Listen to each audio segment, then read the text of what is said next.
আবারও ফুটবল ঘিরে ব্যস্ততা। মার্চের ম্যাচকে সামনে রেখে ঢাকার ক্যাম্পের জন্য সোমবারই ডাক পাওয়া ২৮ ফুটবলার যোগ দেন টিম হোটেলে। পরদিনই কিংস অ্যারেনায় প্রথম অনুশীলন সেশনে হাজির ফুটবলাররা।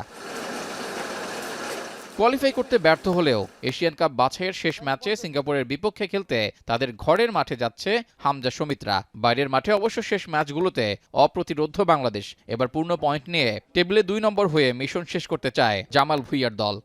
যারা দলে আছেন সবাই খুবই ভালো ফেজে আছেন। আশা করছি আমরা একটা গুড অপরচুনিটি আছে আমাদের এই কোয়ালিফায়ার রাউন্ডটা আমরা সেকেন্ড হয়েও আমরা শেষ করতে পারি, একটা গুড অপরচুনিটি আমাদের জন্য। আশা করছি আমরা ম্যাচটা জিততে পারলে আমরা সেকেন্ডে থাকব। শুধু সিঙ্গাপুরই নয়, ভিয়েতনামের বিপক্ষেও জয় পেতে মরিয়া বাংলাদেশ। হামজা বাদে বাকি সবাইকে প্রথম থেকে পাওয়াতে প্রস্তুতিটাও ভালো হবে বলে মনে করেন ফরওয়ার্ড মুরসালিন। ফলের নির্যাস ও দুধের সমন্বয়ে পোলার টর্নেডো গ্রিন অ্যাপল আইসক্রিম। মন ভালো থাক। আমরা লাকি, সবাইকে আমরা পাচ্ছি।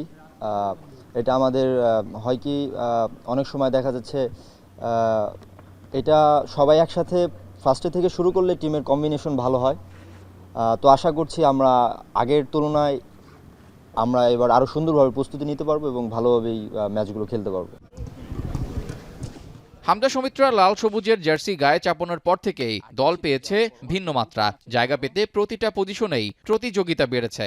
এমন প্রতিযোগিতা দলের জন্যই আশীর্বাদ বলে মনে করেন ডিফেন্ডার রহমত মিয়া। প্রত্যেকটা পজিশনেই এখন হার্ড পজিশন ধরে রাখা।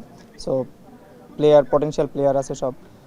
যে খারাপ করবে সে টিমের বাইরে চলে যাবে, যে ভালো করবে সে টিমের সাথে থাকবে।